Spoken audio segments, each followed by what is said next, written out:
नमस्कार, राजस्थान लाइव में आप सभी का स्वागत है। मैं हूं आपके साथ ऋचा सिंह। चलिए खबरों की शुरुआत करते हैं। मुख्यमंत्री अशोक गहलोत की ओर से सूफी संत हजरत ख्वाजा मोइनुद्दीन चिश्ती की 809वें उर्स मौके पर आज चादर पेश की गई। सीएम अशोक गहलोत की ओर से यह चादर चिकित्सा मंत्री doctor Raghu Sharma, Rajasthan board of Muslim Wakf के अध्यक्ष खानू खान बुधवाली और प्रदेश उपाध्यक्ष नसीम अख्तर इंसाफ, विधायक रफी खान, राज्य बीज निगम के पूर्व चेयरमैन धर्मेंद्र राठौर और नगर निगम जयपुर हेरिटेज के उप महापौर असलम फारूकी सहित अन्य जनप्रतिनिधि दरगाह शरीफ लेकर पहुंचे, जहां पर चादर पेश करने के बाद मुख्यमंत्री की ओर से भेजा गया संदेश पढ़कर सुनाया गया, जिसमें आने वाले जायरीनों को उर्स की मुबारकबाद देते हुए प्रदेश में अमन, चैन और खुशहाली की दुआ मांगी गई।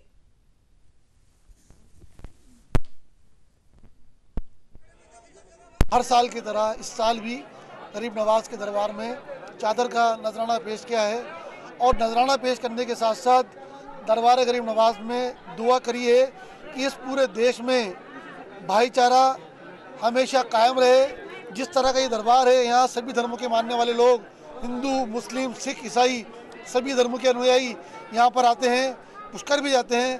तो हमने भी चादर पेश करके ये दुआ मांगी है कि अल्लाह ताला गरीब नवाज के सदक़े में पूरे हिंदुस्तान में भाईचारा कायम रहे। कोटा बूंदी संसदीय दौरे पर मौजूद लोकसभा अध्यक्ष ओम बिरला ने कोटा रामगंज मंडी रेल खंड का निरीक्षण किया।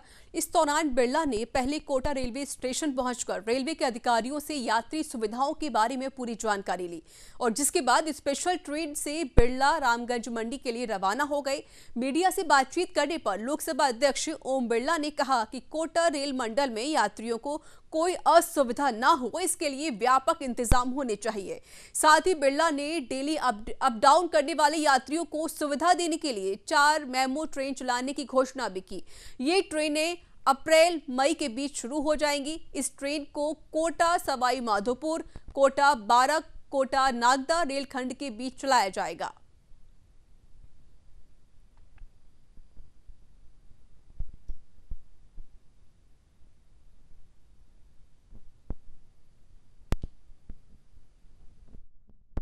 कोटा बूंदी संसदीय क्षेत्र के जितने भी छोटे रेलवे स्टेशन हैं, रेल मंत्रालय का मानना है कि सभी स्टेशनों पर रेल यात्रियों को सुविधा मिले, क्योंकि रेल में गरीब मध्यम वर्ग का व्यक्ति ज़्यादा यात्रा करता है। उसके लिए वहाँ पर बहुत सारे स्टेशन डेवलप होना है। यौन शोषण के आरोपी आसाराम की तबीयत बिगड़ने पर देर रात जोधपुर के एसटीएम अस्पताल में भर्ती कराया गया, जहां पर फिलहाल आईसीयू में भर्ती आसाराम का इलाज जारी है। इसी बीच आसाराम का पूरा परीक्षण हृदय रोग विशेषज्ञ डॉक्टर संजीव सांघवी ने किया, जिसके बाद डॉक्टर संजीव ने मीडिया से मुखातिब होते हुए बताया कि आसाराम को हार्ट अटैक नहीं आया है, लेकिन पहले उन्हें हार्ट अटैक आ चुका है। उस वक्त उनकी एंजियोग्राफी की गई थी और बाईपास सर्जरी सजेस्ट भी की गई थी। साथ ही उन्होंने बताया कि 2 दिन तक आसाराम को अस्पताल में देखा जाएगा, जहां और टेस्ट कराए जाएंगे।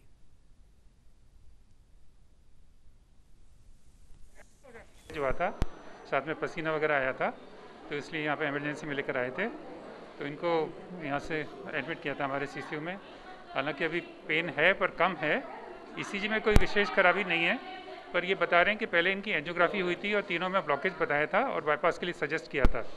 तो उस हिसाब से हम एहतियात के तौर पे ऑब्जर्वेशन के लिए अभी एडमिट किया है।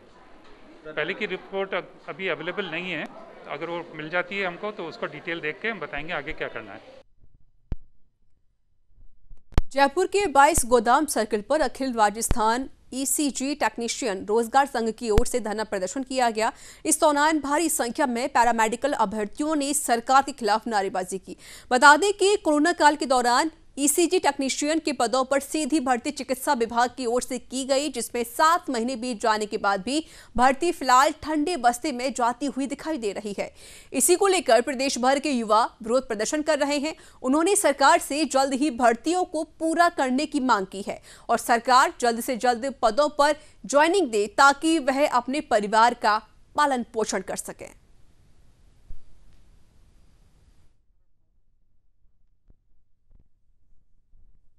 पैरामेडिकल की जो भर्तियां हैं ये इमरजेंसी यानी कोरोना के इस महाकाल के दौरान जो स्टार्टिंग में निकाली गई थी, जब सरकार के पास जांच करने के लिए एक आदमी नहीं था, उस वक्त इन्होंने अलग अलग तरीके से सभी का सपोर्ट लेते हुए इन्होंने जांचें की, कैसे जैसे करके इन्होंने काम निकाला। आज अब इन लोगों की सख्त आवश्यकता है। पहले की जो बैकलॉग भरा गया था उस वक्त पहले जो भर्तियां हुई थी उनका बैकलॉग जो था वो हम लोग कैसे जैसे करके करवा के लाए थे कि भाई आप लोगों के पास जांच करने वालों की संख्या कम है तो पैरामेडिकल के जो कर्मचारी हैं उनकी तुरंत प्रभाव से भर्ती करके और आप जनता के स्वास्थ्य को पॉजिटिव तरीके से सुधार सकते हैं। हम पिछले 7 महीने से प्रयासरत हैं इस भर्ती को पूरी करवाने के लिए। सरकार ने कोरोना महामारी को देखते हुए भर्ती 15 दिन में पूरी करने का वादा किया था, लेकिन आज इस भर्ती को 8 से 9 महीने होने को आए, लेकिन इस भर्ती में हमें किसी प्रकार की गतिविधि नहीं नजर आ रही है कि भर्ती समय पर पूरी होगी। आज के दिन DRT के डॉक्यूमेंट्स वेरिफिकेशन पूरे हो चुके हैं, उनकी प्रोविजनल लिस्ट जारी होनी चाहिए थी, आज के दिन वो अभी तक नहीं हो पाई है। जयपुर इंटरनेशनल एयरपोर्ट पर ट्रैकिंग के दौरान एक यात्री से तस्करी का सोना बरामद हुआ है।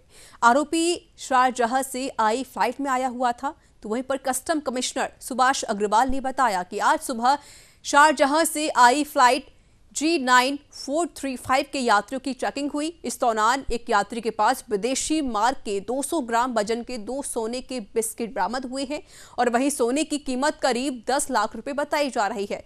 फिलहाल कस्टम के अधिकारी यात्री से पूछताछ कर रहे हैं।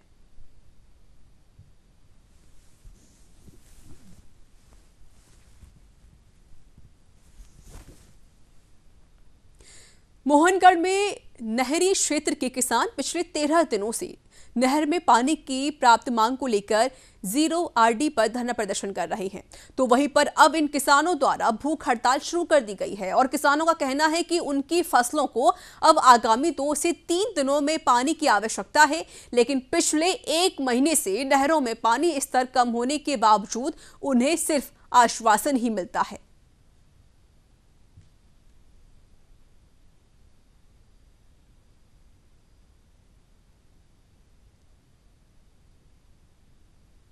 प्रशासनिक अधिकारी हैं, नहर प्रशासन है या हमारे जो राजस्थान सरकार है, हमारी कोई सुनवाई नहीं कर रही है। हमारी फसलें हैं जो पूरी बर्बाद हो गई, जलने के कगार पे है और हम आज 14 दिन से पानी की मांग को लेके 0 हेड पे आंदोलन कर रहे हैं, लेकिन हमें इसके पक्ष में कोई भी तरीके से ठोस जवाब नहीं मिल रहा है कि पानी कब पहुंचेगा। सिर्फ आश्वासन ही दिया जा रहा है। इसलिए आज मजबूरी में हम किसान भाइयों ने, कई लोगों ने भूख हड़ताल पे बैठने का निर्णय लिया है। 35 दिनों नहर में पानी नहीं है, फसलों फूल और फल माथे है, बिल्कुल जड़ चुकी है।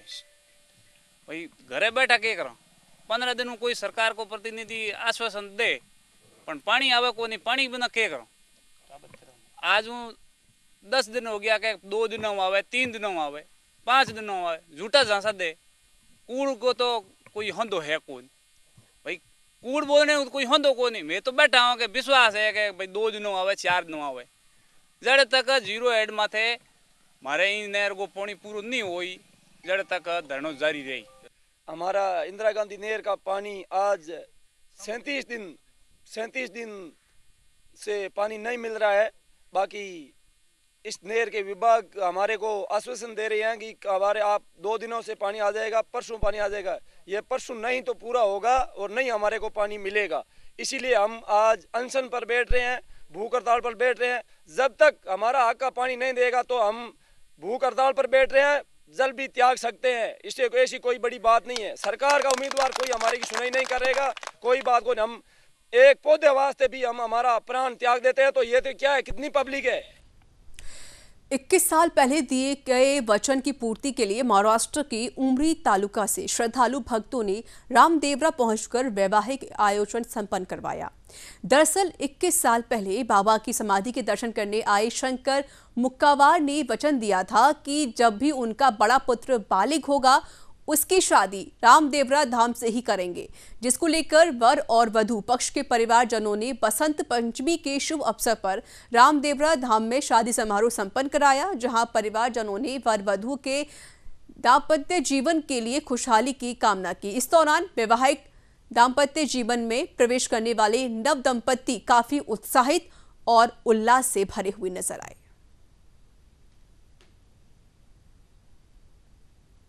बच्चे का विवाह यहाँ पर हुआ, कभी बाबा का नाम भी नहीं सुना था मैं। बच्ची का या मेरे कुछ अच्छे इसके बाबा का मेरे को दुआ, इसके यहाँ का शादी हुआ, यहाँ का माहौल बहुत अच्छा है, यहाँ के लोग बड़े अच्छे लगे। श्री गंगानगर के राय सिंह नगर में सांसद निहाल चंद मेघवाल ने मीडिया के सवालों से बचते हुए नजर आए। जहां सांसद मेघवाल ने किसानों के मुद्दे पर मीडिया से बात नहीं की। सड़क सुरक्षा जागृति कार्यक्रम के दौरान किसान आंदोलन को लेकर मीडिया कर्मियों ने सांसद से सवाल पूछे, तो वहीं गुरुवार को किसान महापंचायत में हजारों की तादाद में किसान केंद्र सरकार और तीनों कृषि कानून का विरोध करेंगे। जहां महापंचायत में राष्ट्रीय स्तर के कई बड़े किसान नेता शामिल होंगे, जिसकी जानकारी किसान नेता स्योपात मेघवाल, कालू थोरी, किसान संगठन प्रतिनिधियों ने दी। और वहीं किसान महापंचायत को लेकर पुलिस प्रशासन भी अलर्ट मोड पर है।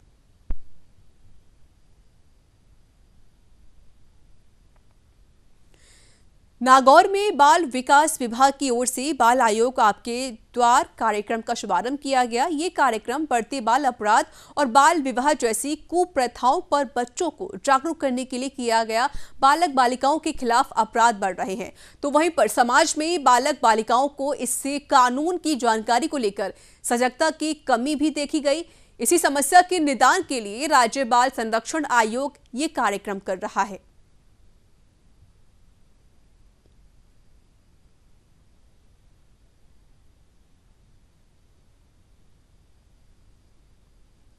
जयपुर में पुलिस की गश्त व्यवस्था को चकमा देते हुए बदमाशों ने आमेर थाना इलाके में एटीएम से लूटपाट की कोशिश की। जहां देर रात बदमाशों ने कुकस इलाके में लगे बैंक ऑफ इंडिया के एटीएम को निशाना बनाया। बदमाश सुनसान जगह देखकर एटीएम में घुसे और एटीएम मशीन में तोड़फोड़ करके नकदी निकालने की कोशिश की। तमाम प्रयासों के बाद भी बदमाश सफल न हो सके, जिसके बाद सुबह घटना का पता लगते ही पुलिस मौके पर पहुंची और जांच पड़ताल शुरू की गई।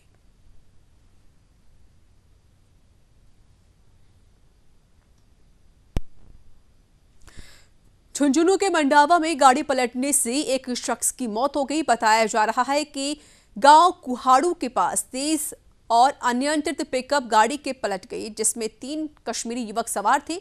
इस हादसे में 23 वर्षीय युवक जावेद अहमद की मौके पर ही मौत हो गई है, जबकि 2 गंभीर रूप से घायल हो गए हैं।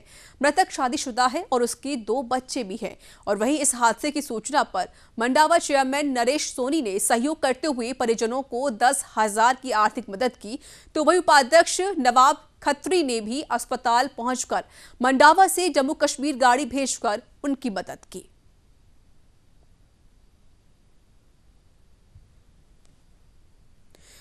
जोधपुर शहर में एक होटल कर्मचारी से ऑनलाइन ठगी की वारदात सामने आई है, जहां कर्मचारी के बैंक खाते से शातिर आरोपी ने 65,000 की राशि निकालकर ठगी की वारदात को अंजाम दिया, जिसको लेकर पीड़ित ने रातानाड़ा थाने में आईटी एक्ट और ठगी का मामला दर्ज करवाया है। वहीं थानाधिकारी ने बताया कि पीड़ित के मोबाइल पर किसी शख्स ने क्यूआर कोड भेजा था, जिसे उसने स्कैन कर लिया था। इसी बीच शातिर शख्स ने उसके खाते से 2 बार में 65,000 रुपए निकाल लिए। बता दें कि 2 दिन पहले भी एक महिला को शातिर ने क्यूआर कोड स्कैन कराने के बाद खाते से 98,000 रुपए पार कर लिए थे।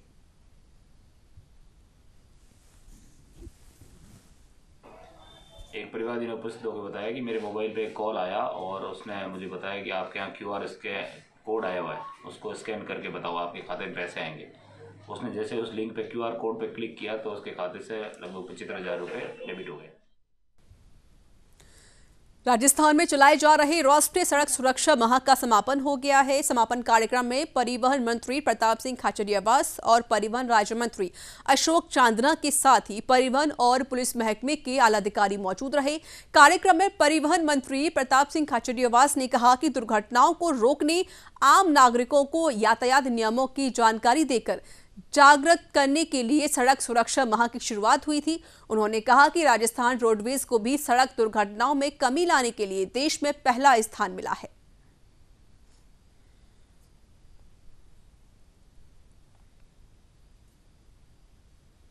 हाईवेज पर सुरक्षा को लेकर व्यवस्था नहीं है। यदि सड़क की टूट फूट के कारण, सड़क के खड्डों के कारण दुर्घटना होती है, बैरिकेडिंग के कारण होती है, ब्लैक स्पॉट के कारण होती है, तो कहीं ना कहीं जिम्मेदारी तय करनी पड़ेगी। और जिम्मेदारी तय करने के लिए राजस्थान सरकार को बहुत सख्त है। मैंने खुद नितिन गडकरी जी से बात की थी। राजस्थान में जो स्टेट हाईवेज हैं, सिटीज के अंदर सब जगह सड़क दुर्घटनाओं को रोकने के लिए सख्त से सख्त कदम उठाना, लोगों तक जानकारी पहुंचाना, वो सब काम हम कर रहे हैं। से हाईवेज पर सुरक्षा को लेकर व्यवस्था नहीं है। जब बात भारत मां की रक्षा की जाती है तो हर भारतीय युवा जज्बे और साहस से भर उठता है।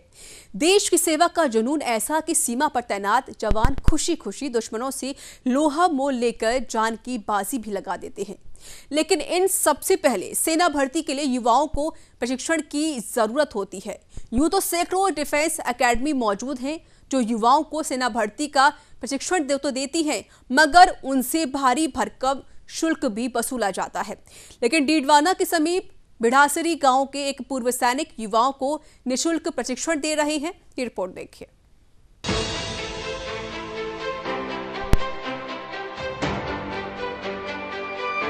पुश अप, फर्राटे से दौड़ और रस्सियों के बल पर ऊपर चढ़ते युवा।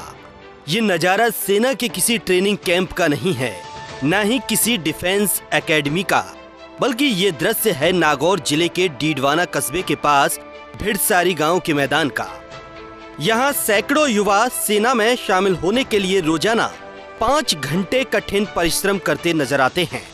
इन युवाओं को पूर्व सैन्य अधिकारी राम प्रताप सिंह प्रशिक्षित कर रहे हैं, जो पिछले 7 सालों से लगातार युवाओं को कड़ी शारीरिक और मानसिक ट्रेनिंग दे रहे हैं। हमारे यहाँ ग्राउंड का नाम भी दिया हुआ है बालाजी ट्रेनिंग पॉइंट सेंटर, जो बिडासरी के नाम से, और जो आसपास के गांव है उनसे भी बंदे आ रहे हैं। सुबह रोजाना 2.5 घंटे तैयारी की जाती है और शाम को भी तैयारी करवा रहे हैं। दोनों टाइम फिजिकल की एकदम बढ़िया तैयारी करा रहे हैं। हमारे गांव से कम 40 बंदे एक्चुअल में आर्मी में सेलेक्ट हो गए और कुछ बंदे राजस्थान पुलिस में भी हुए हैं। काफ़ी अलग जो नेवी है, एयरफोर्स है, सब में अलग अलग बंदे जा रहे हैं और सबको फिजिकल की तैयारी हमारे साहब भी करवा रहे हैं यहाँ। दरअसल राम प्रताप सिंह भारतीय सेना की राजपूताना राइफल्स में कैप्टन थे। वे जब सेना में भर्ती थे तब भारतीय सीमाओं की हिफाजत करते थे। उस समय उनके हाथों में बंदूक थी और दुश्मन को नेस्त नाबूद करने का अदम्य हौसला था। 28 साल की देश सेवा के बाद जब वे सेवानिवृत्त हुए तब भी उनके मन में देश प्रेम का जज्बा कायम रहा। फर्क इतना ही है कि अब राम प्रताप सिंह के हाथों में बंदूक भले न हो, लेकिन अब वे युवाओं को सेना के लिए प्रशिक्षित करने के हुनरमंद मास्टर बन चुके हैं। अब राम प्रताप सिंह युवाओं को सेना में जाने के लिए प्रेरित करते हैं और सेना भर्ती की मुश्किल ट्रेनिंग का ज्ञान देते हुए उन्हें कड़ी फिजिकल ट्रेनिंग देते हैं, ताकि युवा सेना में शामिल होने के लिए शारीरिक और मानसिक रूप से मजबूत हो सकें। मुख्य उद्देश्य मेरा ये था कि देशभक्ति का इनके अंदर जज्बा पैदा करें और ज़्यादा से ज़्यादा देशभक्ति में जाए, मेरे गांव का नाम रोशन हो। और आज तक मतलब 40 बंदे तो सेना में जा चुके हैं और अभी भी है ना ऐसी ट्रेनिंग यहाँ पे दी जा रही है कि ऐसा महसूस हो रहा है कि यहाँ पे कोई एक कोचिंग चल रही है, कोई एक डिफेंस चल रहा है। इनका कार्य मेरी नज़र में इतना सराहनीय है कि शायद कोई एक्समैन इतनी तैयारी करवाता होगा। हाँ, लोक सेवा एक्समैन पेंशन आने के बाद अलग अलग टाइप से कोई काम करते हैं, कोई कुछ करता है, कोई कुछ करता है, लेकिन इनका जो काम है वो देश के और इंडिविजुअल के हित में है। नंबर 2 बात, इनके गांव के भी हित में है कि ये गांव का भी नाम हो रहा है, बच्चों को रोजगार भी मिल रहा है और देश प्रेम भी बढ़ा रहे हैं। राम प्रताप सिंह का कहना है कि कारगिल युद्ध के बाद उनके मन में ये भाव जगा कि उनके गांव के युवाओं को देश की सेवा के लिए भारतीय सेना में शामिल होना चाहिए। 99 में कारगिल का युद्ध हुआ, उस टाइम मेरे दिमाग में ये आया कि मैं रिटायर्ड होने के बाद में गांव में जाऊंगा और गांव में जाकर के बच्चों को तैयार करूंगा और मैं हर घर से एक एक बंदा फौज में भेजूंगा तैयार करके, और एक गांव में स्टेडियम तैयार करूंगा और स्टेडियम तैयार करके और गांव में साफ़ सफाई करूंगा, साफ़ सफाई करवाऊंगा और गांव के अंदर पेड़ पौधे लगवाऊंगा। ये दिमाग में आई और आने के बाद में फिर 2-3 साल मैंने इधर उधर जायजा लिया, देखा और उसके बाद में ग्राउंड तैयार किया। राम प्रताप सिंह की प्रेरणा से भिड़ासरी गांव के युवाओं में भी देशभक्ति की भावनाएं हिलोरे मारने लगी और उनके मन में भारतीय सेना में जाकर देश के लिए कुछ कर गुजरने का जज्बा पैदा होने लगा। राम प्रताप सिंह के मोटिवेशन से जहां गांव के युवा मानसिक रूप से तैयार हो रहे हैं, तो वहीं कड़ी शारीरिक ट्रेनिंग से भी फिजिकली भी मजबूत हो रहे हैं। यूं तो देश में सेना भर्ती के लिए युवाओं को प्रशिक्षण देने के लिए सैकड़ों डिफेंस एकेडमियां मौजूद हैं, जो युवाओं को सेना भर्ती का प्रशिक्षण तो देती हैं, लेकिन उनसे भारी भरकम शुल्क भी वसूलती हैं। ऐसे में राम प्रताप सिंह की ये मुहिम वाकई सराहनीय है। भारतीय सेना को राजस्थान में सर्वाधिक सैनिक देने के मामले में नागौर जिला दूसरे नंबर पर आता है और नागौर जिले में ही डीडवाना पहले पायदान पर है। नागौर जिले के सैनिक देश की सरहदों की सुरक्षा कर रहे हैं, तो वहीं अपनी जान की बाजी लगाने से भी पीछे नहीं हटते।